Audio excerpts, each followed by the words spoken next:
Right. Good afternoon, everyone. Welcome, everyone. We are going to start our part two of our afternoon session for today's hearing, and we will be dealing with items number 31 to the end of the agenda, which is item 43. So starting from item 31. Um, Good afternoon, everyone. Some housekeeping matters before we begin our hearing today. During the declared emergency in the City of Toronto, Committee of Adjustment virtual public hearings are being conducted by electronic means through WebEx, an online digital platform, and streamed on the Toronto City Planning YouTube channel.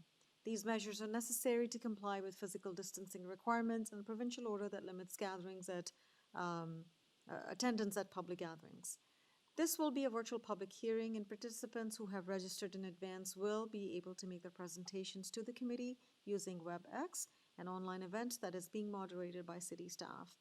Anyone wishing to view the hearing may do so by watching on YouTube. Participants who have registered in advance will be connecting either by their computer or phone or tablet app.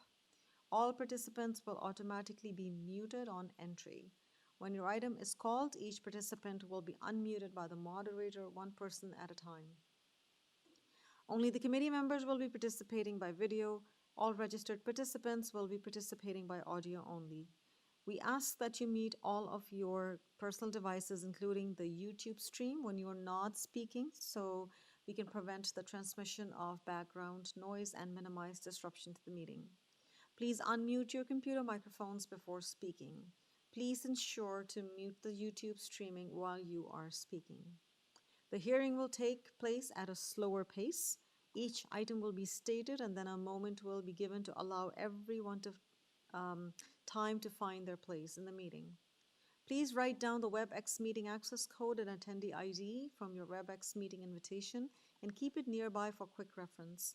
If you're experiencing lag or audio issues, please disconnect and call into the hearing and enter that information. Please call into the hearing with the phone number that you've registered with so that staff can recognize your number and unmute you when your item comes up. Before we begin our hearing, we acknowledge the land we are meeting is the traditional territory of many nations, including the Mississaugas of the Credit, the Anishinaabe, the Chippewa, the Haudenosaunee, and the Wendat peoples, and is now home to many diverse First Nations, Inuit, and Métis peoples. We also acknowledge that Toronto is covered by Treaty 13 with the Mississaugas of the Credit and the Williams Treaty signed with multiple Mississaugas and Chippewa bands.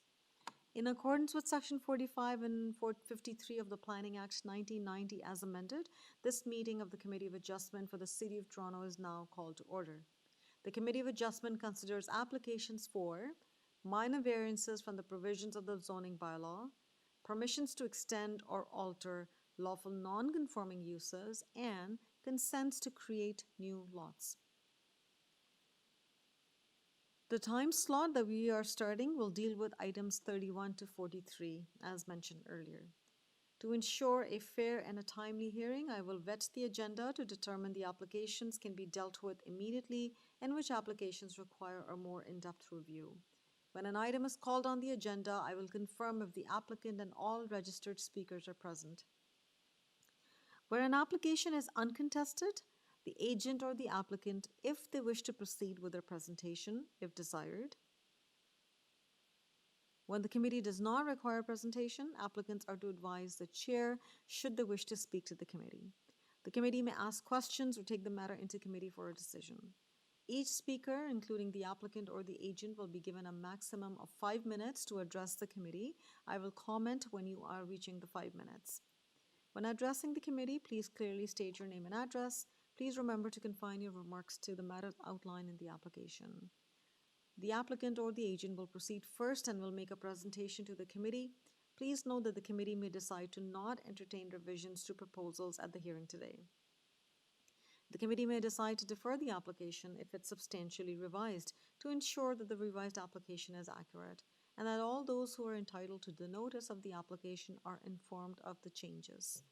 The committee may entertain revisions if, in the opinion of the committee, the requested variances or revisions are straightforward and minor in nature and may not affect other variances or the overall proposal and the intent of the application. then speakers either in support or in opposition to the application will be invited to speak. Please ensure to include all your remarks or concerns that you may have. Committee members may ask questions of each speaker after they have finished their presentation. If there are several speakers sharing the same view, please select a spokesperson to present the group's opinion. We certainly want to hear your views, however, covering the same points will not advance your cause.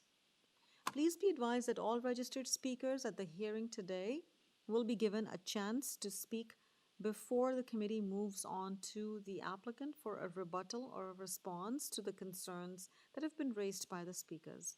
The chair will advise if there are any questions for the speakers.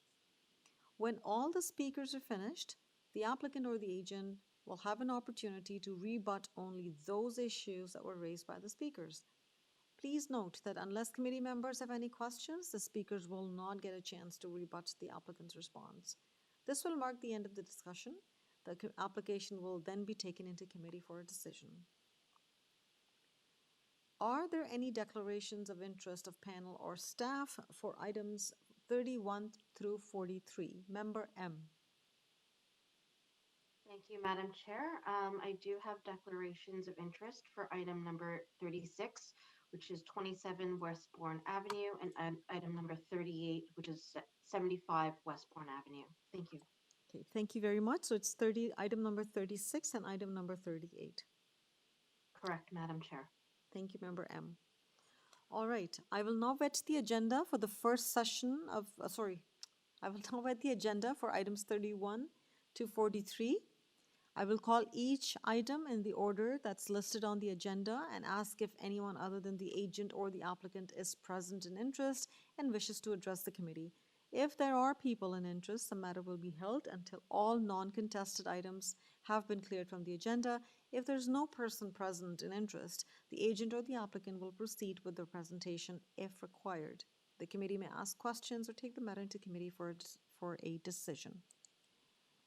That brings me to the end of my opening remarks, and I will now move to the first item on the agenda for this time slot, which is item number 31. And item number 31 is for 1 Karen Ann Crescent. And we have with us the agent, the planner or the applicant, Nicole Hansen. Hi, good afternoon, committee members.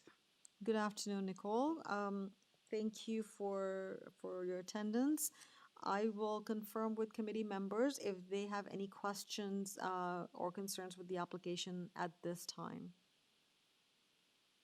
I see none. Okay, so Nicole, there are no questions or comments on the application at this time.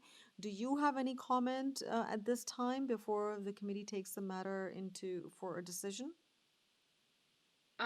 Just one, that there are no trees that are impacted as it pertains to the proposed scope of work, and that we do have letters of support for the pool to be constructed. Okay. That's all. And you are familiar or you're aware of the conditions of urban forestry, correct? I am. I don't believe we have any for this application, but Yes. I am aware of them and Okay. dealing with other. All right. No, Yeah. I get that. You did mention that there are no trees being removed, but because we have it as a condition, um, if should the committee wish to approve this and impose this as a condition, I just want to make sure that you will not have an issue with it. No, I won't, Madam Chair. Okay, thank you very much. All right, on that note, I'm going to move to my committee members. Committee members,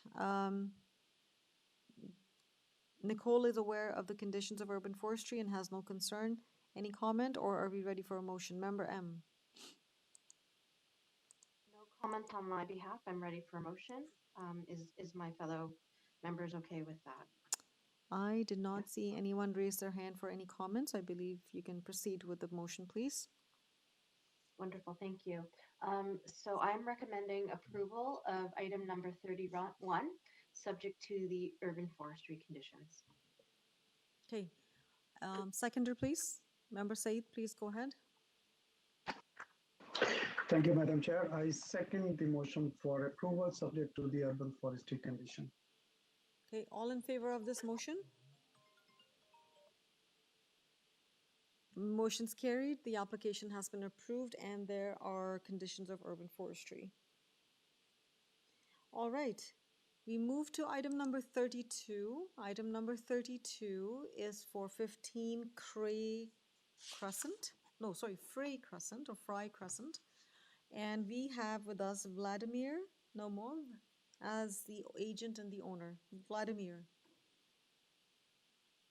Hi, I'm also an engineer, so I've actually designed the house and prepared the majority of the drawings.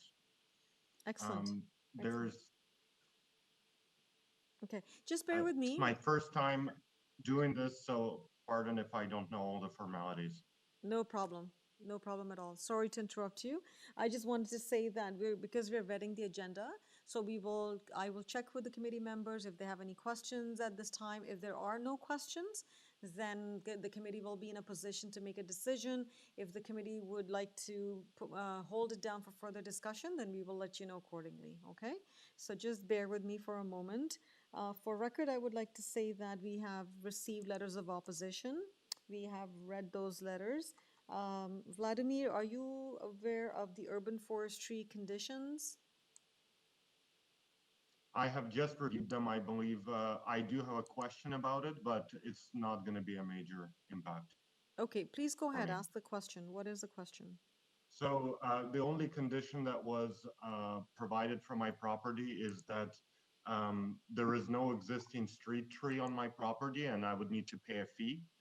Is it possible to instead of that plant a tree there, as that was actually planned in our landscape and is just not shown on the drawings, as I wasn't aware that landscape it needs to be shown on the drawings at this time? I'm going to defer to staff on this. So staff, can you please confirm that? Through the chair, this is a typical urban forestry condition. It will be addressed as part of the urban forestry permit stage, which is outside the jurisdiction of Committee of Adjustment. It's a pretty standard condition. Okay. If there's no street tree, urban forestry usually secures at least one street tree in front of the property. Okay, and that's a payment for that tree, right? Correct. Okay, which is at 583 per tree. That's correct. Okay, all right. So Vladimir, as you heard, this is a standard condition of urban forestry. That's fine then. Yeah. Okay, yeah. All right, perfect. So should the committee wish to approve this condition, most likely would be put forward, and you just mentioned you have no concern with this. Okay, so I'm Yep. going to move to the committee members. Any questions for Vladimir at this time? Member Saeed? Actually, Madam Chair, this is just a comment here. If the applicant is clear about the urban forestry condition, I see the both the variances are minor, and I can go ahead with the motion if the other members agree on that. Sure, please go ahead. I didn't see any other hands raised. Please go ahead. Thank you, Madam Chair. I move the motion for approval of application 32, subject to the urban forestry condition. All right, may I have a seconder, please? Member M? I'll second that motion, Madam Chair. All in favor of this motion? The motion is carried and the application for 15 Fray Crescent has been approved subject to condition of urban forestry. Thank you, Vladimir, for your time. Okay, now we're going to move to item number 33. And item 33 is for 32 Scarcliff Gardens. And we have with us the applicant, Lowell Lyons. Lowell Lyons. Hello? Hello, you with us, sir? Hi, I am. Okay, hi. So I will check with the committee if they have any questions or concerns at this time. Committee members, any questions, any concerns? Okay, all right. Lowell, the committee members do not have any questions for you at this time. Is there any, do you have any comment at this time before the committee takes this matter for a decision? No, there's no questions for me. Okay. It's pretty clear. It's a pretty clear minor variance, so. Yeah, okay. Yes, and we did have your cover letter and we had photos and examples of the homes with the same condition, so we've reviewed all that material. And for record, I would like to state that we have also received letters of support from the residents. Having said that, the applicant does not have any comment at this time. I take the matter into committee. Committee members, any question or comment? No? Okay, Member M, go ahead. Thank you. I note that there are no conditions, so I'm prepared to put forward a motion of approval for item number 33. Okay, may I have a seconder? Member Said? I second the motion, Madam Chair. All right, all in favor of this motion? It's unanimous, motion's carried, the application has been approved, and there are no conditions. Thank you. We now move to item number 34. Item number 34, we have with us Calvin Lands. Okay, and item Good afternoon. Good afternoon. Good afternoon, sir. I just want to state it. It's item 34 for 1236 Birchbound Road. And we have Calvin with us. Sir, before we proceed, members of the committee, any questions for Calvin? Okay, I see none. Calvin, coming over to you. The committee members sorry, Member McKay, go ahead. Madam Chair, I know the lawyer involved didn't realize that, but I'm going to stand aside for this, and I'll declare a conflict of interest, and I'll stand aside on this application. Okay, all right. So Member McKay has just realized that there is a conflict of interest. Okay. So Member McKay just declared a conflict of interest with the legal representation or representative on this application. So he has excused himself and he's no longer on the video. So coming back to Calvin. Calvin, there's no question from the committee members. Do you have any comment at this time? Perhaps just very briefly, in this matter, I'm representing a proponent for affordable housing development project, which will have 220 affordable rental units and 82 supportive housing units. It's part of the Open Doors Affordable Housing Program that is initiated by the City of Toronto. The demolition has already started on the site, and we've submitted a presentation package. And if you've seen it, you'll see that there's a history here that dates back to 2006. What's important for this afternoon is just to highlight the fact that there was a minor variance application in 2018 for parking spaces. And unfortunately, there was a typo. And now we find ourselves trying to get a building permit. And this typo has unfortunately come to light. So item 34 and 35 relate to one another because the sites are side by side captured by the same bylaw.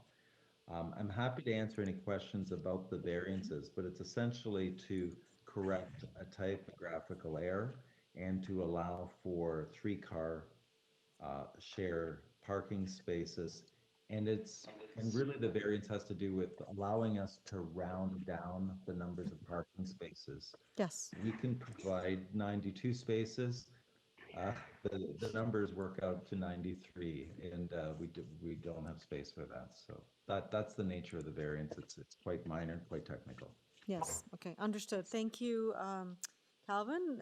We did have a copy of your presentation, and it was quite well laid out and self-explanatory. It certainly helped me in understanding what the issue was. So when I checked in with the committee members, they did not have any questions. I want to check the second time. Any further question?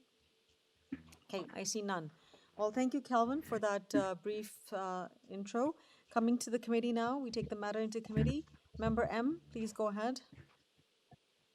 Thank you, Madam Chair, and thank you, Calvin, for all of the materials. We also, reviewed the previous decisions, the letter of support from community planning, the transportation services, no objections. So I feel confident that I can support this application in terms of the technical error, rectifying that. So I'm prepared to put forward a motion subject to my other committee members. I did see Anne had her hand raised, so prior to my motion, Anne, did you want to jump in? Nope. Mr. Said, Member Said, do you have any further No, comments? I didn't see member Said raise his hand. Okay, Okay, I'm so okay. Thank you very much. I'm okay. okay. So, Madam Chair, should I be putting forward a motion for both applications and I'll just read them out separately, or do we need to hear them separately? I think because they're interrelated and they're pretty much the same, I think you could do it And in the one same motion. variance, it's the Yeah, same variance. you Yeah, could do the same. You okay, could do it together. okay, understood. So, Madam Chair, I'm putting forward a motion of approval. I don't see any conditions on record. For application A0183/21 SC related to 1236 Birchmount Road, as well as application A018/21 SC in relation to 2155 Lawrence Avenue East. Okay, and there are no conditions, right? Okay, perfect. May I have a seconder, please? Member Said, please go ahead. I second the motion for approval, and there is no conditions attached to that. Thank you. All in favor of this motion? The motion is carried and the applications for under item 34 and under item 35 have been approved. Thank you.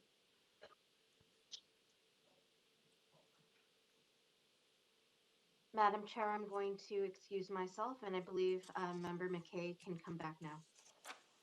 Thank you, Member M. So Member M has excused herself because she has a conflict on item number 36, sorry. And Member McKay is back. Okay, so we are dealing with item number 36, and item 36 is for 27 Westbourne Avenue. And we don't have any speakers, but we certainly have the agent here. We have Peter Jerusek. Hello. Hello, Peter. So, you're aware of the urban forestry services conditions? I am. Okay, and we also, you're also familiar, or sorry, aware of the conditions of engineering services? I am. Okay, all right. And of course, the standard conditions of consent. So members of the committee, 27 Westbourne Avenue is a consent application, and we have two associated minor variance applications with it. Is there? No. Yes, there is. Sorry, my apologies. Any questions for Peter Jerusik at this time? Member M, you had your hand raised? I was ready to proceed to discussion. Okay. No questions. Okay, all right, just bear with me for a second, thank you. So if there are no questions for Mr. Jerusik, Mr. Jerusik, we're taking the matter into committee. Before I do that, any comment?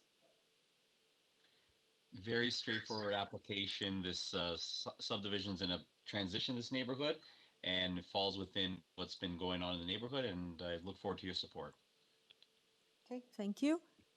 Now I take the matter into committee, and Member Macaulay, please go ahead.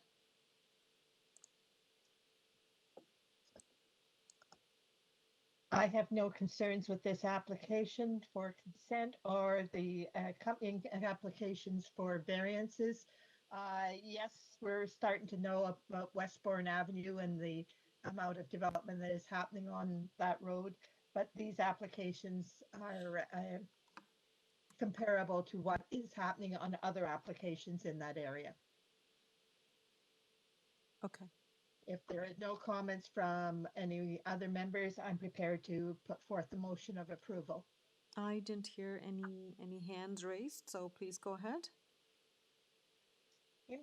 I recommend approval of the consent application B53-22C, subject to the standard conditions of consent and from development engineering and urban forestry conditions. Let's take them one by one. Okay, and so the consent application, we had the urban forestry condition and engineering condition, right? Correct. Okay, okay, so may I have a seconder, please? Member McKay seconds the motion. All in favor of this motion? The motion is carried, so the consent application for 27 Westbourne Avenue has been approved. Now, do you want to do the minor variances? Yes, I recommend approval of variance application 326 2020 SC and 327 20 SC, both applying to 27 Westbourne Avenue. Okay, may I have a seconder, please? All right, Member McKay seconds the motion. All in favor of this motion? The motion is carried and the associated minor variances applications for 27 Westbourne Avenue have been approved. Thank you. All right, so we are going to move to the next item, and I believe we can have Member M back. She's back. Sorry? Okay, so we now move to item 37. Item 37 is 90 Heel Avenue. And once again, this is a consent application, and then there are two associated minor variance applications for each of the two lots. So starting with item number 37A, which is sort of the consent application, we have with us Raza Sikhavati. Yes, I'm here. Hi, Raza. Okay. Hi. Hi. So I'm going to check with the committee. Before I do that, sir, are you aware of the urban forestry services conditions and engineering conditions? Yes, sir. Okay. And do you have any concerns with either of the conditions that are being recommended? No, it's Okay. All right. a Thank you. standard. Okay. And I just want to say for record that we do have a letter of opposition that we received, and we have reviewed the concerns that were raised. So committee members, we have Raza with us. Any questions for Raza? I see none. All right. So Raza, there are no questions of the committee before I take the matter to committee, and we're dealing with a consent application only at this time. So before I take the matter into committee, any comment? Not really, just thanking the committee members for their time. Okay, thank you very much. Okay, we take the matter into committee now. Members of the committee, we're dealing with the consent application. May I have a motion, please? Yeah. Well.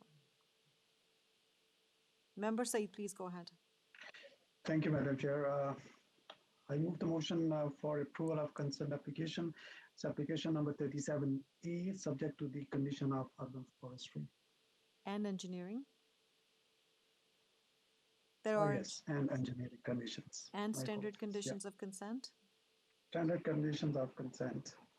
Okay, all right. So we Well, have a motion to okay. approve the application subject to conditions of urban forestry, engineering conditions, and standard, oh, there are no conditions of, sorry, my apologies, Member Said. There are no conditions from engineering actually for this one.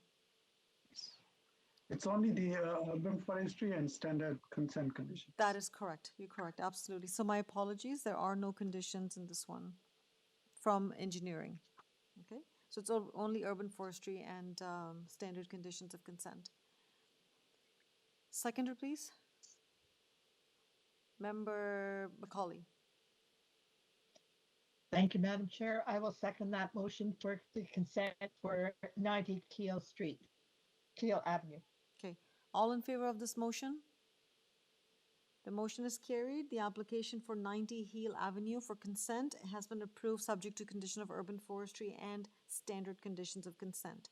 Now we will deal with the two associated minor variance applications for 90 Heel Avenue, Lot 1 Part 2 and Lot 2 Part 1. I think we can deal with them together because they're fairly similar in nature. So, Raza, before we proceed to the committee, any comments on your minor variance applications? No, not really. They're just minor variances. Okay, thank you. So taking the matter into committee, we have applications 37B and 37C for the minor variances for each of the lots. If there are no comments, can I please have a motion?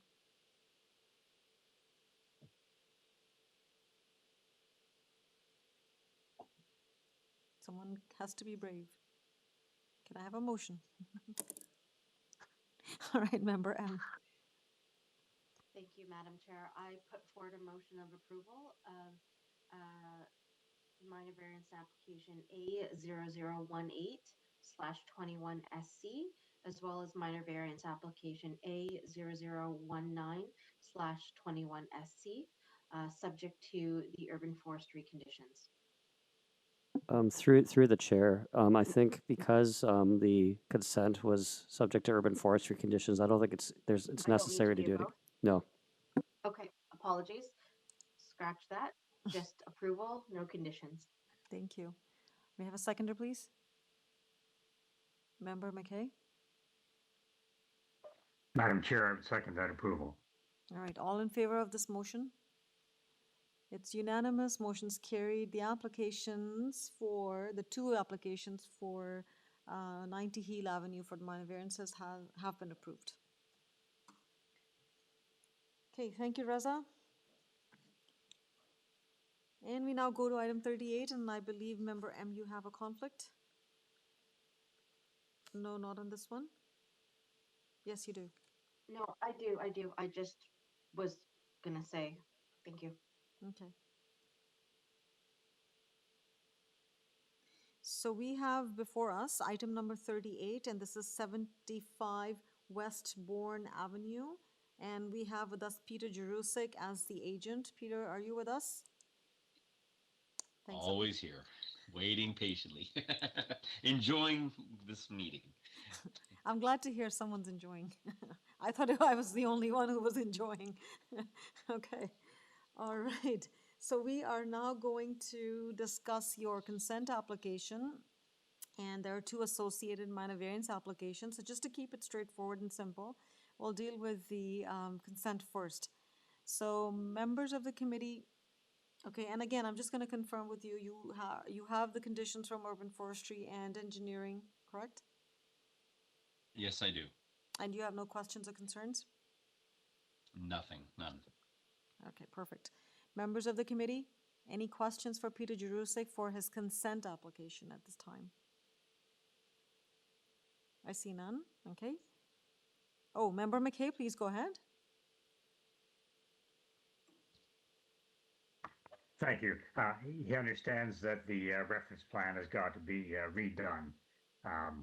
I cut my teeth doing a lot of those title searches and reference plans and things like that, and apparently the draft plan so far needs some modification. So you're familiar with that, and you'll do that for engineering? Yes, yes. I've already passed that off to the surveyor to prepare all that properly for them.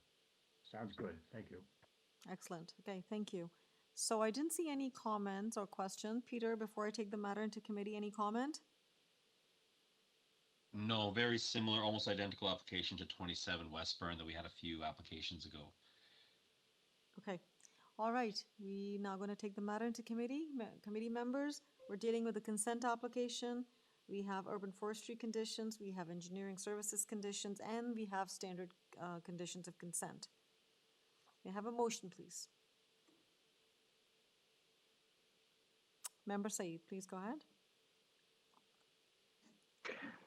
Madam Chair, I move the motion for approval of this application, subject to the condition of urban forestry, subject to the condition of engineering services, as well as standard consent conditions. Thank you. May I have a seconder, please? Member McKay, please go ahead. Yes, I'll second that approval, Madam Chair, with those conditions. Thank you. All in favor of this motion?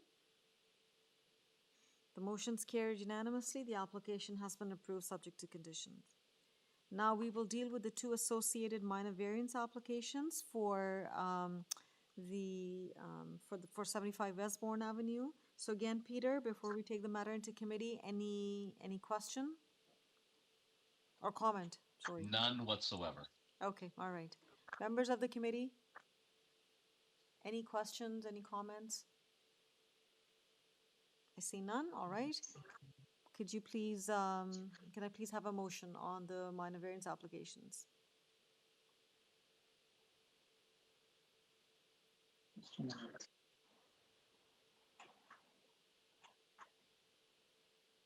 Okay.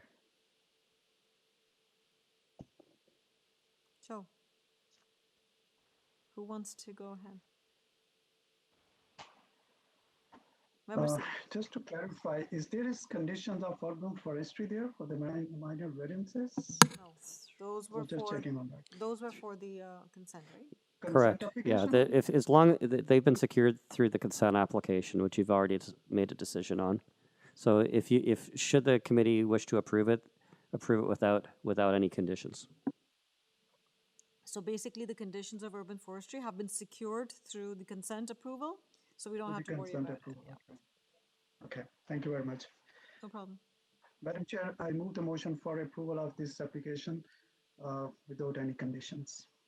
Okay, and can I have a seconder, please? Member McKay? Yes. I second that motion to approve. All right, all in favor of this motion? It's unanimous, motion's carried. The associated minor variance applications for 75 Westbourne Avenue have been approved. Thank you.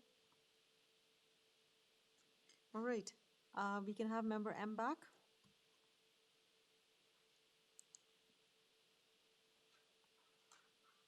Thank you, member M. We are now going to go to item number 39, and item number 39 is for 54 Butterworth Avenue. And we have neighbors who have registered to speak. Ellie, can you check? They're there? Okay, all right. So we will hold down the item. So we will hold down item 39 because we have the speakers waiting for us. So we're going to come back to it for further discussion. The next one, item 40. So item 40 is for 1550 Birchbound Road. And we have the agent only, and I do not see any registered speakers. So Raymond Ziemba, you with us, Raymond? Yes. Hello, I'm Raymond from SGL Planning and Design, and I'm representing Lavi Developments who own the property. Okay, thank you, sir. Just bear with me. You are aware of the conditions of urban forestry? No, there isn't any urban forestry. There's community planning staff report conditions. Yes, we're aware of the two conditions related to the market garden and we support them. Okay, all right, perfect. On that note, members of the committee, any questions for Raymond? None? Okay, all right. There are no questions for Raymond from the committee members at this time. We do have a community planning staff report, which we have reviewed and have reviewed the recommended condition as well. Raymond, before I take the matter into committee, any comment? I have no new information, but I'd like to just note the owner has worked closely with the councillor to ensure the project's a valuable contribution to the community. And this is obviously reflected in the letter of support as well. We've worked through any issues with transportation and resolved their concerns. Again, shown with the email from the manager of transportation. And of course, I'm here if you have any questions. Thank you. Yes, you're right. We do have no comments from city's transportation department, and we do have on a file letter of support from the deputy mayor Michael Thompson. So we have reviewed all that material as well. So on that note, I will now move to the committee members. Any comment, or are you prepared for a motion? Okay, can I have a motion then, please? Member McCauley, please go ahead. I move approval of the consent application for 1550 Birchmount Road. There are no conditions, and I appreciate that the applicant has been working through all the issues with transportation planning. So it's a minor variance application. Correct. Okay. There is community planning conditions there. Yeah, so it's a minor variance application for 1550 Birchbound Road, and the community planning staff report has recommended a condition. So, Member McCauley. Oh, I'm sorry. I missed those conditions, and basically what they're asking for is that the market gardening be enclosed in the building and that there be no retail sales. Correct. So, Okay. yes, Can, I will modify my, Mhm.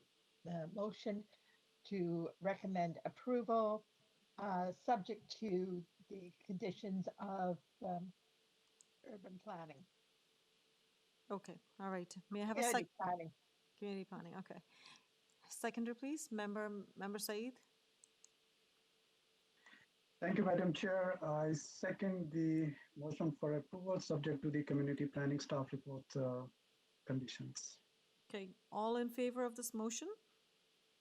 It's unanimous. The application has been approved, and there are conditions of community planning staff report recommended condition. Thank you. We now move to item number 41, and item number 41 is for 17 Skagway Avenue. 17 Skagway Avenue, and we have legal counsel as well as the project coordinator. So I believe they're both representing the owner. So I'm going to start with Michael Title. Thank you, Madam Chairman. I represent the current registered owner of 17 Skagway. It's a commercial industrial property consisting of 16,000 square feet, largely warehouse space. And Mr. Gilberto Espinoza is the consultant for the previous owner. And it is the previous owner who constructed an extension to the building.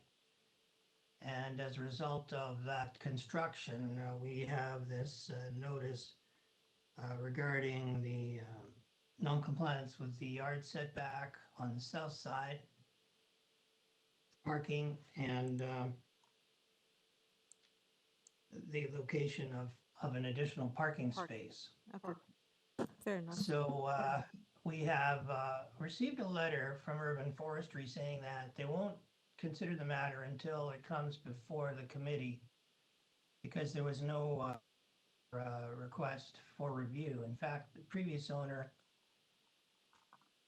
comes before you principally trying to have this adjusted because it's become an issue in the transaction of purchase and sale between us. So I'm going to leave it to Gilberto Espinoza to address you on the merits of the application which he filed. So Michael, the way we do it, because we're vetting the agenda, we're not actually deliberating. If the committee members require a presentation, or if they have questions, then we will hold it down. Otherwise, we will vet it if there is no question or clarification needed. So I'm going to go to the committee members. Before I would say that I'm not sure about urban forestry. We didn't see any comments from them, but we certainly have comments from Ravine and Natural Feature Protection, RNFP department, and basically they did not have any comments, any objection or conditions, as well as Transportation Services. We did not have any objections to this application. Okay, so on that note, Excellent. so on that note, I will go to the committee members. Committee members, are there any questions from Michael or Gilbert, who may be able to shed more light? Okay. No questions? Okay. Well, Michael, as you saw, there are no questions or additional clarification needed by the committee. Because we're vetting the session, so we'll take the matter into committee. But before I do, is there a closing comment or remark? Only that we view these variances as minor, and we're asking that they be approved as quickly as possible. I can't be more quick. So I'm going to go to the committee now. I will go to the committee now and try to get a decision as soon as possible. So committee members, over to you. Any comments, any thoughts? If there are none, then please can I have a motion? Mr. Said, please go ahead. Thank you, Madam Chair. I have a comment on that. For the parking space, it's the variance is very minor, but as far as the rear yard setback is quite significant. But I can see both these variances are the existing conditions. So with that in view, I am willing to consider, right? So you have no concerns with this then? I have no concern with that. If the other members are okay, I can move a motion on that. Okay, all right. So I did not see any hand raised for comment or anything, and if you're prepared with a motion, please go ahead. Thank you, Madam Chair. I move the motion for approval of this application. Uh, the variances, we can consider it favorably. So I move the motion for approval of these applications. There are no conditions attached to that. Can we have a seconder, please? Member Macaulay. I second the motion. All right, all in favor of this motion? All right, this is the fastest decision. It is approved. It was unanimous. The application's approved. Thank you. All right, so we now go to item number 43. Item number 43, we have a couple of neighbors who have registered to speak. Ali, just want to have you take a quick look if there are. Okay, all right. So we will hold down the item. This is item number 42 for 6758 Kingston Road. This is being held for further discussion because we have speakers. Item number 43, 707 Markham Road. We have Rob McFarlane. Hi, good afternoon. Good afternoon, Rob. So just bear with us for a second. Sir, are you aware of community planning staff report and the recommended condition? Yes, we are. No concerns with that condition. We've already contacted landscape architect to undertake that. Okay, and the second one was related to the cost estimate and a financial security in the form of a letter of credit. Yep, no concerns. Okay, perfect. Thank you very much. As part of the process, I will go to the committee members. Committee members, any questions or comment at this time? Okay, I see none. All right, Rob, we're going to take the matter into committee. Before I do, any comment, closing remark? No substantial presentation. Just quickly reiterate, I see this as a technical variance, meets the 4 tests, and if any questions, I am available. But with that, I have nothing further. Okay, and you are agreeable to the proposed recommended conditions? Correct, yes. Okay. All right, members of the committee, we have the matters in your hands now. If there are no comments or questions, can I please have a motion? Member M. Through you, Madam Chair, I recommend approval of item number 43, subject to the community planning conditions for landscape and the letter of credit. Okay, thank you. May I have a seconder, please? Member McKay, please go ahead. I'll second that, proposal to approve. So I second the approval of that motion. Thank you. Okay, all in favor of this motion? It's unanimous, the motion's carried, the application is approved, subject to conditions of community planning staff report recommendations. Okay, this brings us to the end of our agenda for the vetting. I will now quickly recap to see if I've covered for the items that are held. So the first item that we held was item 39, item 42, and that's it. Okay. So let's go to item number 39 that was held. 54 Butterworth Avenue. It's an endangered species. 54 Butterworth Avenue, and we have Jonathan Benzowski with us. Good afternoon, Madam Chair. Good afternoon. And just for record, I would like to say that this is a consent application, and we have 2 associated minor variance applications for the proposed development. Okay, Jonathan, you have 5 minutes should you wish to present to the committee. Yes, so the consent application meets both the requirements of the minimum frontage as well as lot area. So in terms of the development of the property, the minimum frontage required is 7.5 meters. What is being proposed before you today is 9.14 meters. In terms of the built form variance for the height of the side main wall, it's somewhat in the middle of a variance where the look and the built form, as you would see from Butterworth, is built below the zoning bylaw requirement for height of 9 meters. The proposal that is before you today is for a height of 8.75 meters. This is not a neighborhood that limits the height of flat roof dwellings. So within this neighborhood, a flat roof dwelling is permitted to be 9 meters in height.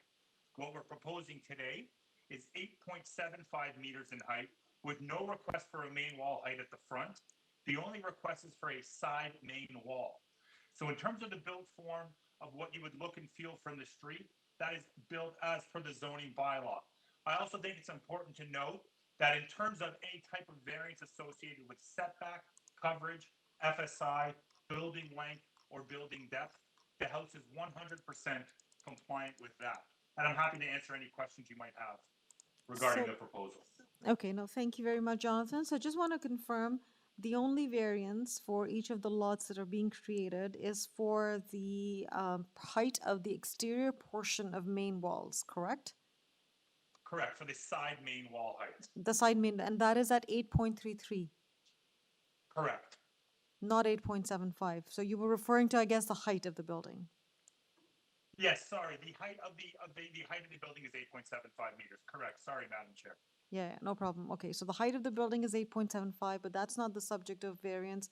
The subject of variance is the width of the side main walls, which is being requested at 8.33, and that is for both the lots that are being created. But Correct, Madam Chair.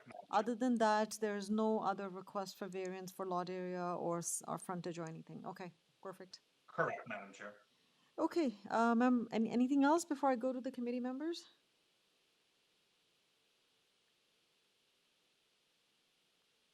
Jonathan? No, Madam Chair. Sorry, Okay. I thought you were speaking to the committee members. No, I don't have anything else to add. Okay, all right, no problem. So now the committee members, Jonathan has presented. Any questions or comments at this time for Jonathan? Any clarification you need? I see none. Okay, well, thank you very much. Member Macaulay. Sorry, I'd like a clarification. If the side main wall is 8.33, what is the front and rear main walls?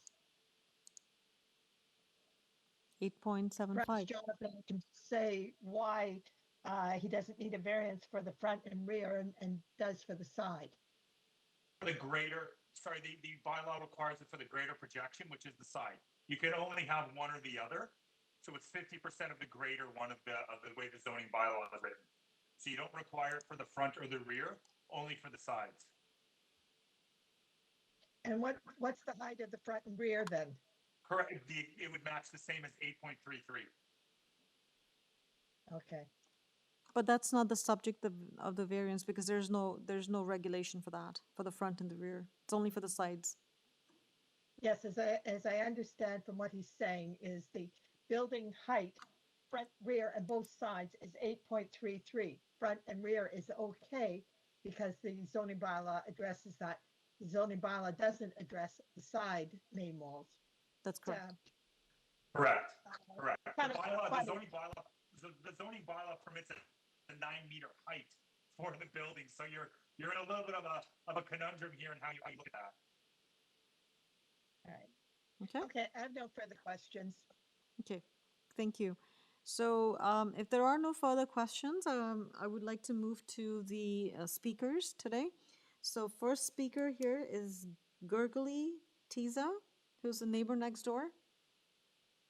Hi. Can Hi. you hear me?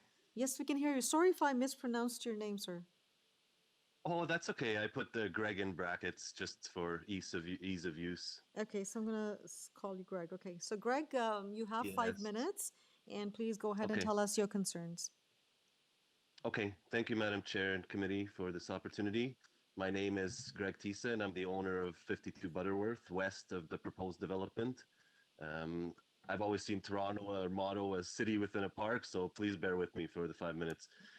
I'm here to point out some factors regarding the proposed variance involving the division of the current 54 property and the proposed variance involving the height of the proposed structure abutting my property.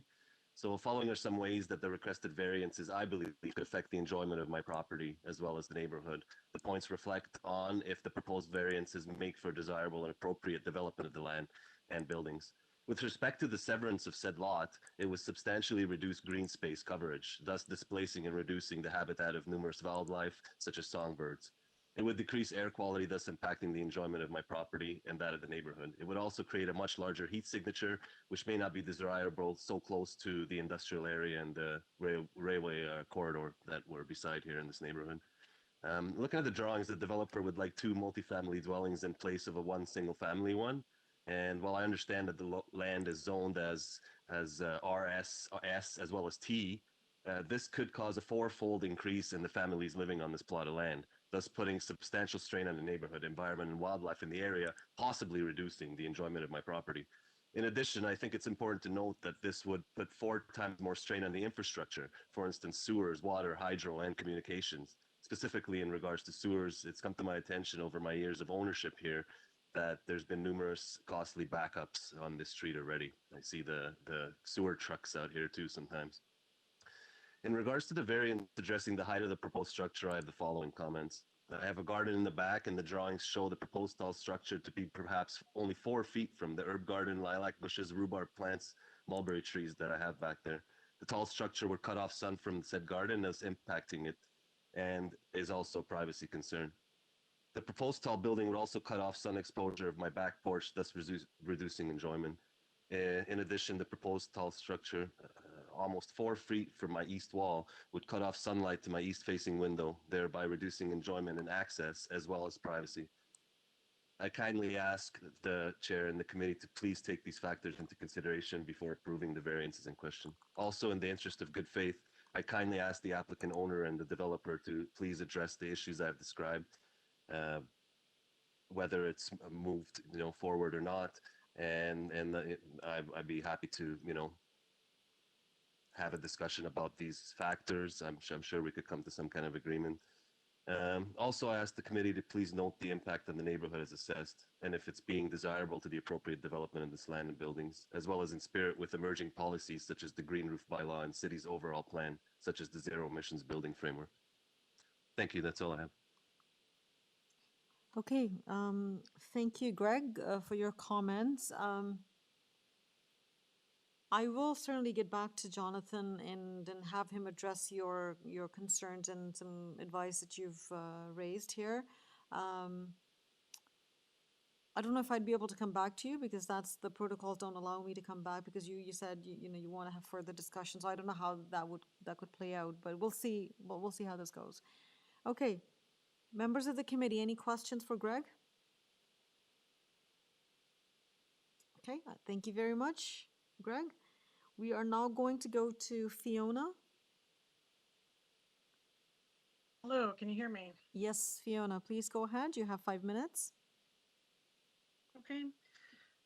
Thank you, committee members. My name is Fiona Butters. I'm one of the homeowners of 58 Butterworth. So our backyard is 2 properties over and adjacent to the backyard of 54 Butterworth Avenue. We do object to the request to permit the height of the side main wall to be 8.33 meters. This will severely impact and really limit the west-facing light we receive in our backyard. In the afternoon, we do use our backyard 3 seasons of the year, and it's really an extension of our house. I think the pandemic has really shown that outdoor space is critical to, excuse me, mental and physical well-being. And this, this construction and the height of the side main wall will definitely negatively impact the quality and use of our outdoor property space and really just of our overall living space. We're quite unhappy with this request. Thank you. So just want to confirm, Fiona, your concern is with the requested height? Yes, I understand from the request that the side wall is going to be higher than usual. Yes, okay. It will impact our backyard. Okay, all right. We'll have Jonathan explain that to you in terms of what it's going to look like for you to better understand. And certainly he has heard your concerns and he'd be able to respond. Okay, committee members, any questions for Fiona? All right, thank you very much, Fiona, for taking the time to speak with us. And I'm now going to go back to Jonathan. Jonathan, you heard the concerns raised by both Greg and Fiona. Please provide a response to each of the concerns that were raised. Yes, a couple of things. This isn't an RS zoning, so residential semi-detached is what's permitted and what's envisioned by the city of Toronto. That tells us that this is an area that is deemed to be growth worthy by specifically permitting semi-detached dwellings. What I would say here is there's no landscape variance that is before you today. There also is no objection from engineering and construction services. There is a specific memo that is put before you today that deals with the services on the site, and a letter of non-objection is put there also. My friend next door also referenced a setback. There is no request for a setback that is before you today. The built form of the dwelling is built as per the zoning bylaw. Specifically dealing with the height, as mentioned previously, the overall height of the dwelling is actually below the zoning bylaw requirement of 9 meters. If we look at what the main wall height provision looks like and how that's envisioned by the city, that main wall height essentially can be manipulated by putting mansard roofs instead of a true flat roof that is before you today. So the impact of this, without having a setback variance, without having a rear yard setback variance, a building length, in my opinion, is mitigated through that justification. It is essentially for a modest increase, while at the same time being below the overall height requirement of the zoning bylaw. So as a pitched roof dwelling, this roof would be higher and would have a little bit more of an impact on adjacent neighbors. And again, I'm happy to answer any questions you might have right now. So, Jonathan, I'm trying to bring up the elevation so that you can help the neighbor understand in terms of what does 8.33 mean and what is permitted versus what is being proposed in this, okay? So I don't know which drawing you would like to pull up. The side would work, Madam Chair. The side, which would be drawing number... Probably the next one after this. The next one after this, okay. Correct. So the provision that's before you today only has to do with the height of that wall, not the overall height of the dwelling. So what we see is that measurement is taken to the underside of the eave that's been noted as 153.68. If the dwelling were to be built with a pitched roof and maximize that 9 meters, that would be manipulated through a series of mansard roofs that would actually be higher than what is proposed before you today. Now, taking that into account with a lack of a request for building length or building depth, which also leads to a request that we don't have for coverage or FSI, I believe this is appropriate, given also the fact that this is in an RS, which is a semi-detached area, which is in an area that is envisioned for growth merely by the fact that it is zoned for semi-detached dwellings.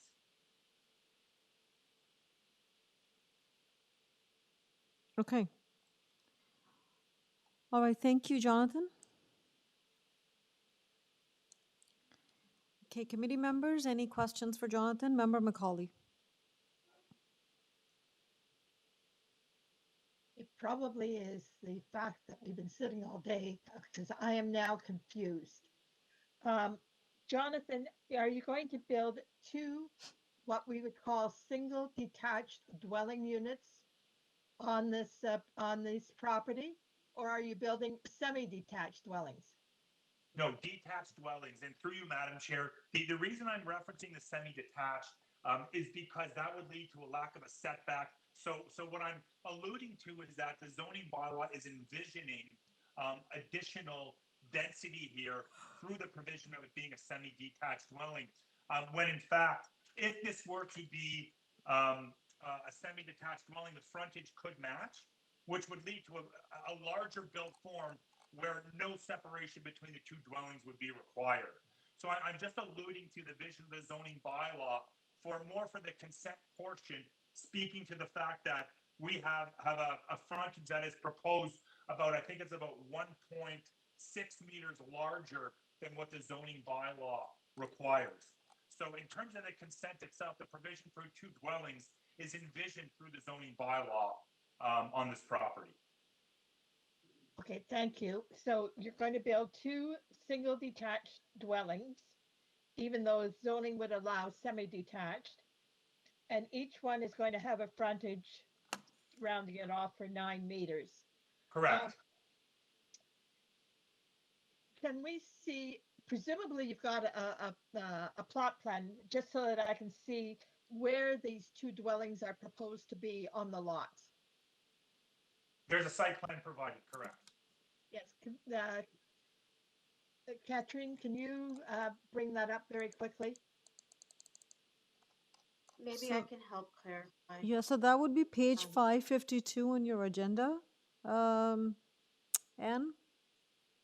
So the second agenda? Yeah, Okay, that's the one. okay. That's the one.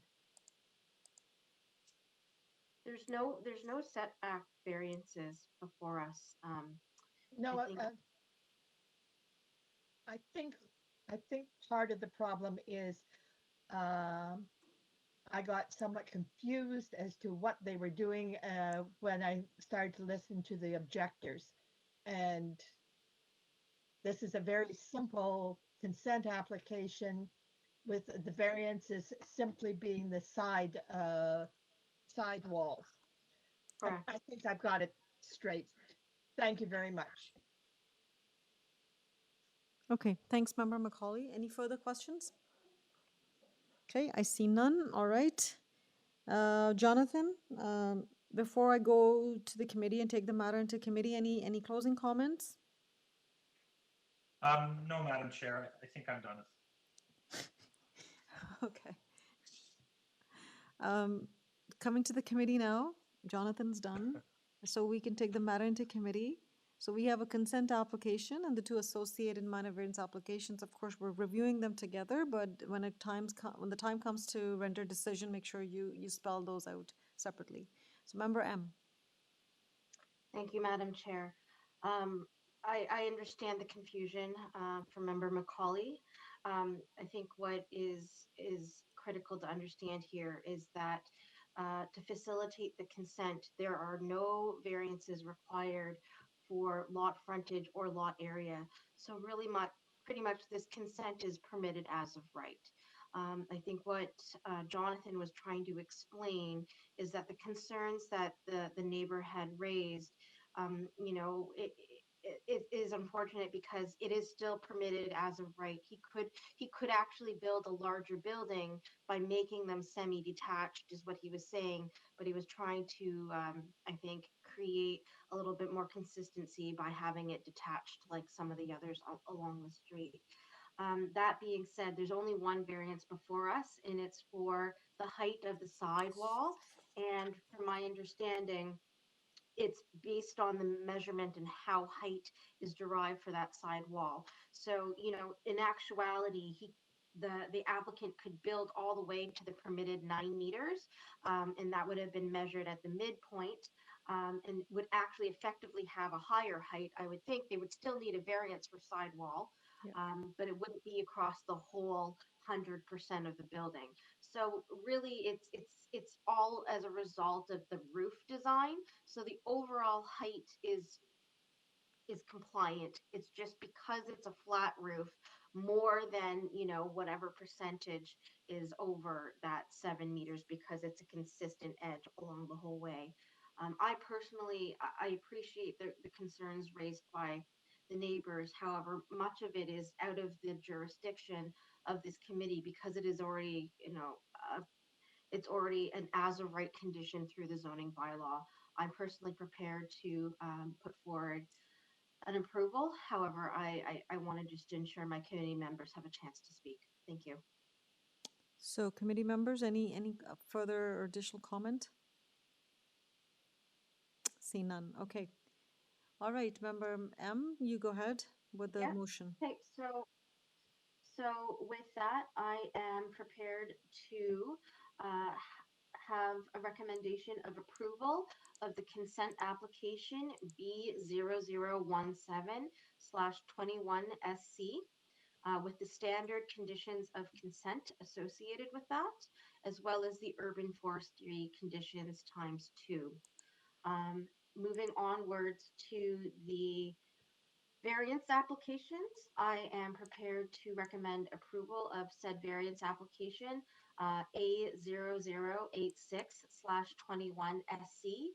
Additionally, variance application A0087/21SC. And as I have tied the urban forestry conditions to the previous consent, I am seeing that there is no conditions to the variance approvals. Thank you, Madam Chair.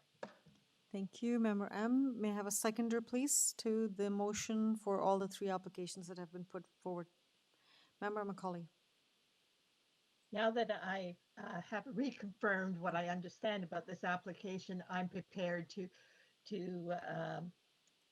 support the motion and So basically, both so you second the consent motion? and the two applications for variance. Okay, so you second the motion? I am seconding the motion. For all The the motions, three applications here. Okay, all right. So we have seconder, Member Macaulay, seconding the three motions. All in favor of the motions? Unanimous, it's approved. The applications are approved. Thank you. We now go to the last item on the agenda, which is item number 42. And item 42 is 6758 Kingston Road. And we have with us Adam Grossi. Yes, Madam Chair. Hi, Adam. So we have your application before us. It was held down because we also have two neighbors who have registered to speak with us. So we'll start with you. So Adam, you have 5 minutes to explain if you wish to present to the committee. Yes. Thank you very much, Madam Chair, members of the committee. As mentioned, my name is Adam Grossi. I'm Director of Planning and Development for First Avenue Properties. We're the owner and landlord of the subject site. The application submitted for your consideration is all about flexibility. As landlords, it's very important for us to be able to accommodate a wide variety of tenants, particularly as market demands shift. At this time, as we've seen through the pandemic, the demand for office space, particularly office space in this type of commercial plaza, has decreased considerably. In fact, the genesis of our application was one of our office tenants looking to downsize their space, which allowed us to create a new leasable unit. In doing this, we believe that the opportunity to lease this space to a wider variety of users would provide us with the best opportunity to find a tenant as quickly as possible. This actually proved to be the case as we reached a conditional agreement with a retail user. In order to accommodate this retail tenant, we submitted the subject application requesting that committee permit a reduction to the required ratio of office uses to non-office uses. This ratio is a site-specific exception to the CR zone that applies to the subject site, and it's one that I believe was carried over from a site-specific zoning that was actually applicable when the site was developed back in 2003. The best evidence of this is the fact that none of the other CR properties that surround us have similar restrictions on the amount of permitted retail space. Of course, I would just point out for the record that retail uses are permitted as a right on the site by both the city's official plan and the zoning bylaw. I'd like to quickly acknowledge the letters of objection that we received. Two of the letters took issue with the fact that our prospective tenant is a cannabis retailer. I think it's critical that committee and the residents understand that cannabis retail is a permitted use as of right. Our variance is about permitting retail space regardless of the type of retail that it is. Cannabis retail does not have any specific provisions, as far as I understand, in the zoning bylaw. If retail is permitted, then cannabis retail is permitted. As it pertains to some of the specific issues raised in the letters of objection, I would point out that our prospective tenant has obtained their retail operator's license from the AGCO, which is it's an arduous process. It includes a public notification, the opportunity for public to comment on the proposed use, and from speaking with our tenant, prospective tenant, I don't believe that any public comments were provided. This licensing process also includes an eligibility assessment of both the user and the location. And in terms of locational criteria, one of the matters considered is that the proposed use is a sufficient distance from schools as spelled out in the AGCO legislation. So if you're too close to a school, you're not going to meet that aspect of the legislation. You're not going to get your license. Again, the prospective tenant has satisfied these requirements, and without this license, they would not be able to occupy their space. Finally, there was an issue raised with respect to garbage cleanup and attracting animals. I had a discussion with our property management group. I was advised that we have not received any specific complaints by tenants or any surrounding landowners beyond this letter, nor are we aware of any bylaw infractions with respect to site cleanup. As landlords, it's incumbent on us to keep the site clean. That reflects really well on us, and we do have garbage pickup on the site 6 days a week. That being said, I have pointed it out to our property management group, and they did say that they would be as diligent as possible to ensure that that the site is kept clean. Beyond that, I'd just like to thank committee again for their time and request that the variances be approved on the basis of retail being a permitted use as of right, and the fact that there really should be no discernible negative impact to the addition of retail space to this site or the surrounding area. Thank you. Thank you, Adam. I just want a clarification, although I know this has nothing to do with the variance, but what is the separation distance from a elementary school? What are the provincial requirements for that distance from a cannabis store? I believe it's 150 meters. And the way that the calculation is done, it's sort of, I believe it's a property line to property line calculation, but I would have to confirm that. If you'd like, I can try to do it quickly. No, that's okay. I mean, again, this is not under my purview, but that is certainly a licensing requirement, so you will have to satisfy that. Yes.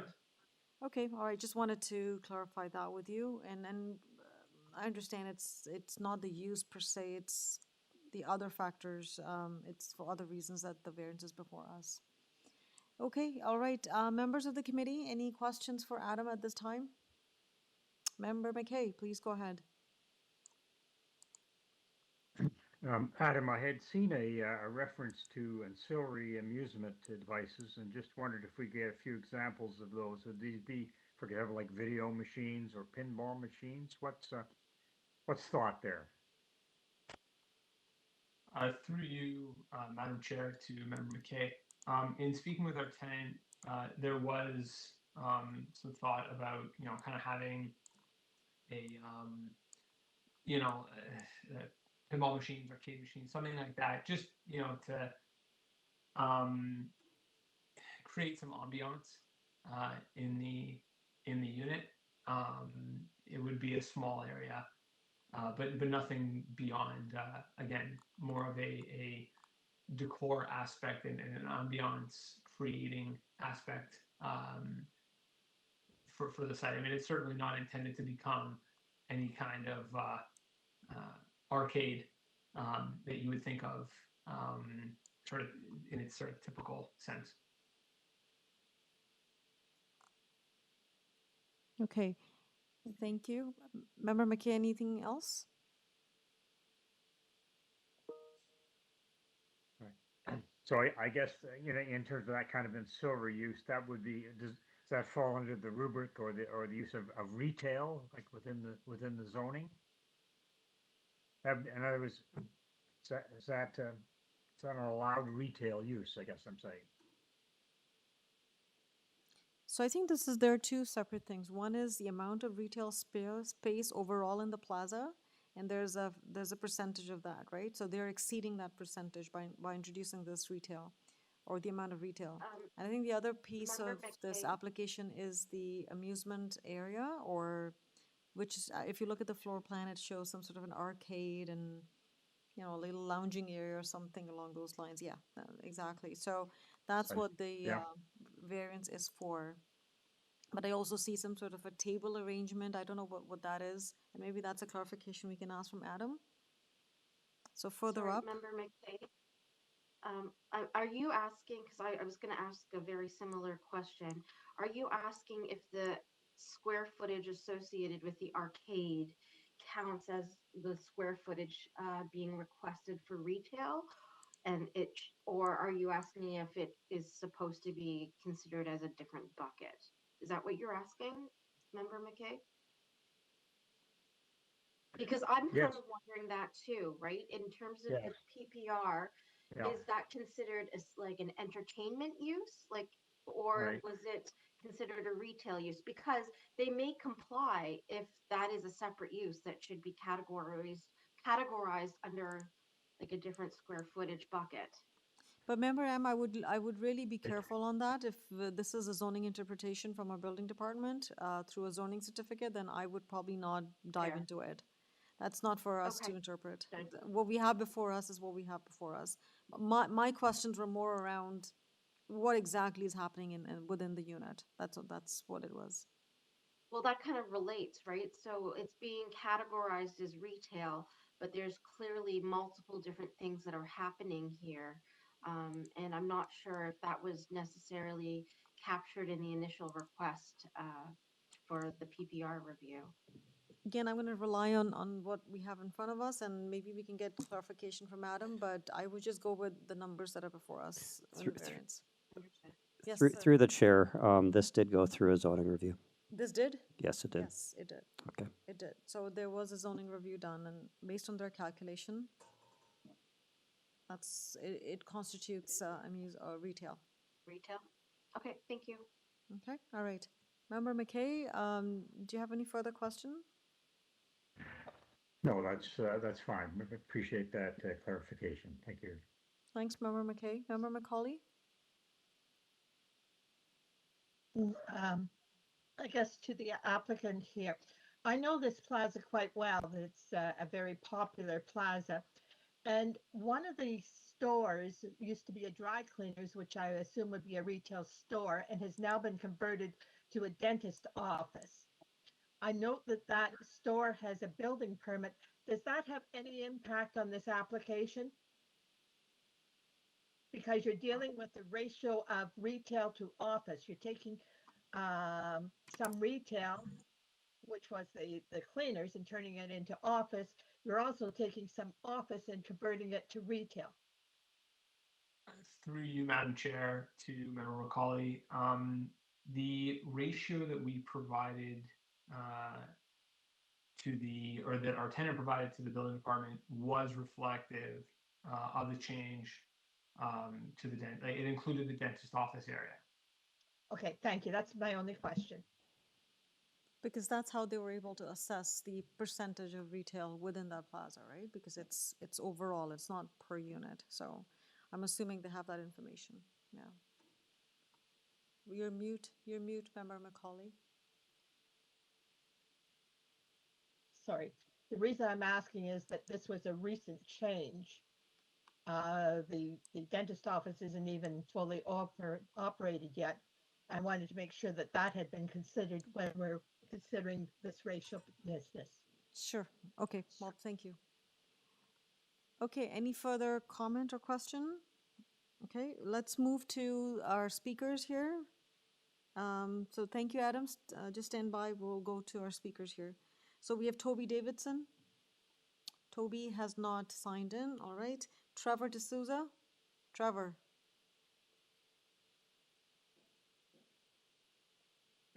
Committee members. Hi. Am I allowed to speak now? Yes, of course. Please go ahead. You have 5 minutes. Just speak a little louder. You're a little faint. As a resident of the neighborhood for decades, I've lived for the most part in a quiet neighborhood. Having a cannabis drugstore in the neighborhood is unacceptable to the residents. Those drugs do no good in the long term, no matter what age. Medical reports have proven this to be the case. It becomes an addiction, especially with the youth, and destroys whatever little of family life that is left in Canadian society. These addicted youth bring poverty in their lives and likely to lead to lives of crime. The quality of life among families do not improve in the area, and there would be an increase of welfare recipients.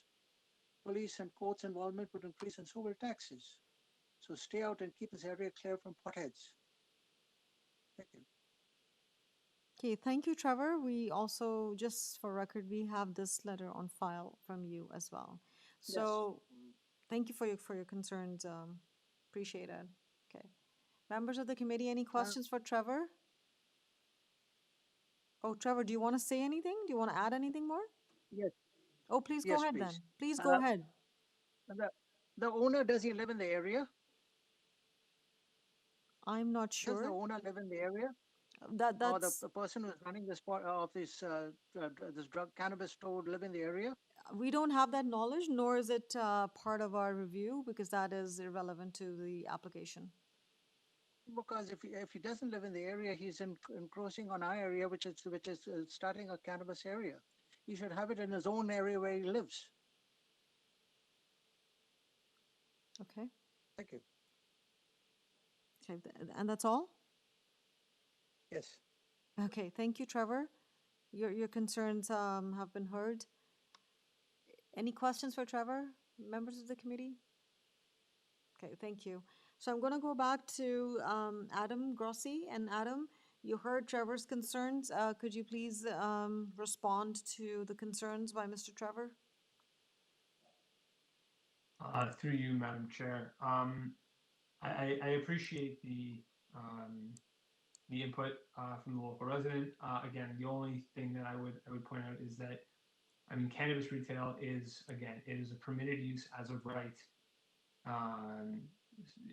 You know, the city of Toronto undertook what I expect was a lengthy process in making the determination to approve cannabis retail across the city. And you know, it really, as it relates to this variance, is really no different than any other retail use that you know we would consider as landlords. You know, if they're selling cannabis or if they're selling vacuums, from a zoning perspective, from you know the minor variance perspective, I mean, it really makes no difference. And I would even point out, you know, to say that when the application was made, you know, I'm not sure that the noting of the proposed use as being a cannabis retailer was even really necessary, because the variance was only about increasing the amount of permitted retail space. You know, tomorrow this prospective tenant could decide that they're no longer interested, and you know we would still want to have the ability to have another retail tenant. This is all about, again, flexibility in ensuring that we can, you know, lease our space to the widest breadth of people, widest breadth of users possible. And then just finally, again, cannabis retail is a heavily regulated process, you know, under the Alcohol and Gaming Commission of Ontario. You know, retailers are vetted very strictly, you know, and there are licenses that have to be obtained, and the selling of cannabis is undertaken in, you know, a similar manner to the selling of alcohol. For just by way of example, you know, it's not a matter where someone can just walk in at any point and you know and purchase you know what is being sold. It is a regulated process, and I think that's important to keep in mind. Okay, thank you, Adam.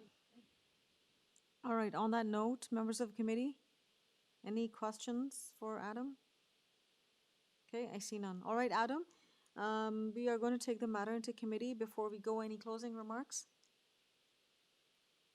No, Madam Chair. Just again, thank you for the opportunity to address the committee. Okay, thank you for your time.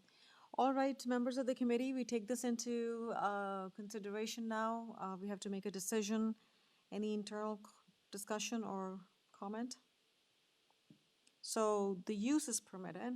It's the amount of retail. The variance is for the percentage of retail within the plaza. That is before the committee, as well as an ancillary use to add amusement devices, which are currently not permitted. So we have, this is what's before us. I appreciate the residents who took their time today to express their concerns with the cannabis, and especially I was actually astounded to see one resident who actually gave some specifics on the number of stores in proximity. As a resident of that neighborhood myself, I do see that these stores propping up everywhere, and I have my personal opinion on that, but that should not come into play when we're dealing with the variance application. But this is what's before us today, so we have to make a decision on it. Member M. Thank you, Madam Chair. Like you had said, I'm just echoing.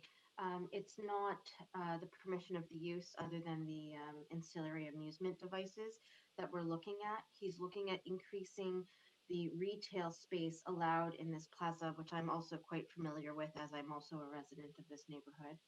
And it, this existing tenant or this tentative tenant is not necessarily going to be the forever tenant, and increasing the retail space just allows that flexibility, like Mr. Grossi had stated, for any other store to come along. Even if it was an expansion to the existing pet value, they would require this additional variance to do that expansion.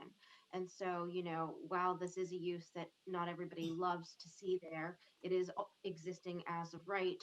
And all he's asking for is the permission of increasing the percentage of retail on site versus the mandated amount of retail versus employment. And just to quickly state, this isn't an employment area, and retail is already permitted as of right. It's just about the ratio here.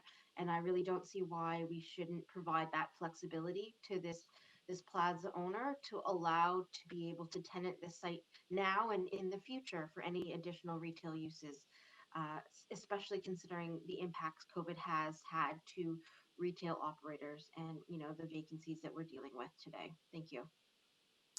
Thank you, Member M, for elaborating on the actual purpose of this application. Any other comments? I see none. I didn't see any hands raised. If I missed, let me know. Okay. All right. Having said that, can I please have a motion? Member M. Thank you, Madam Chair. I'm prepared to put forward a motion of approval for item number 42, subject to, there are no conditions. No. Thank you. So I'm prepared to put forward a motion of approval for item number 42. May I have a seconder, please?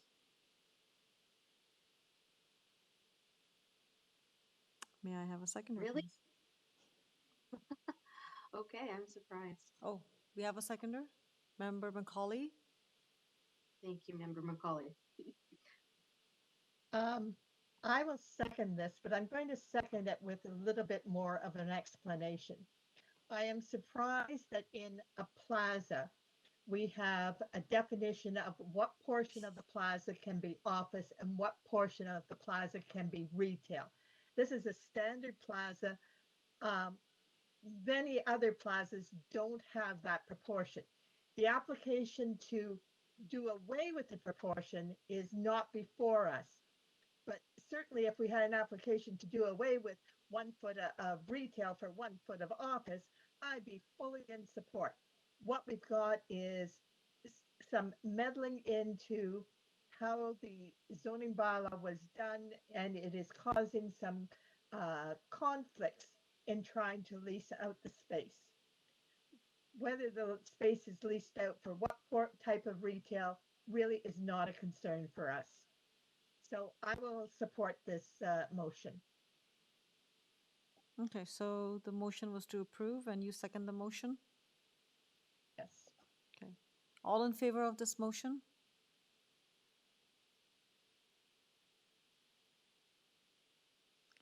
All opposed? Okay, so I have to break the tie. So I oppose the motion. So how does that work? The motion fails?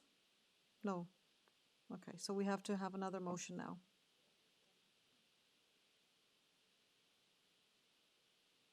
Who wants to put forward a motion?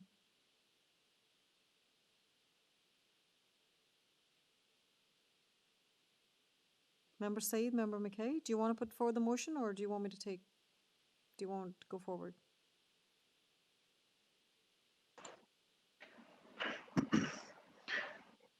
Madam Chair, I can move the motion for refusal of this application.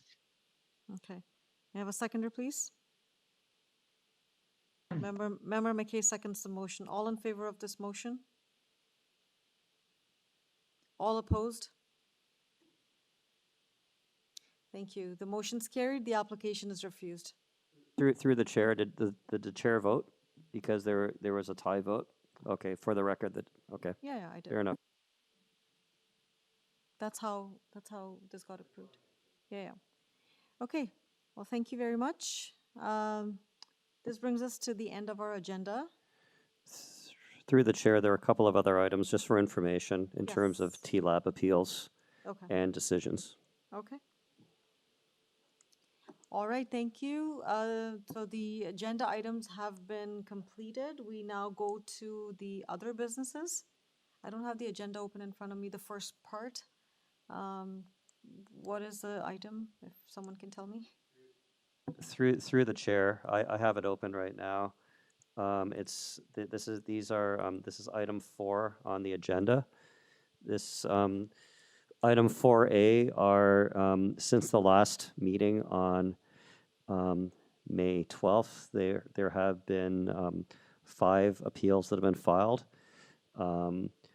One is for 136 Bexhill Avenue for the 2 associated minor variances. Number 2 is for 3517 Sinclair Avenue East for consent and 2 minor variance applications. 3 is 21 Spall Court for a minor variance application. 4 is for 20 Woodward Park Road for minor variance application. And the 5th one is for 260 Ingleton Boulevard for a minor variance application. There have also been 2 TLAB decisions and orders rendered since our last hearing for 1517 Sandhurst Circle and with minor variance application, and for 905 Middlefield Road for a minor variance application. For the members' information. Okay. All right. Thank you. And so this was for information only. This brings us to the next item, date of the next meeting. That's July 22nd. And motion to adjourn. May I have a motion to adjourn, please? Member M, Member Mackay seconds it. Meeting adjourned. Thank you very much. See you all next month. Good night, everyone, and thanks to everyone who was listening in and joined us today. Bye-bye.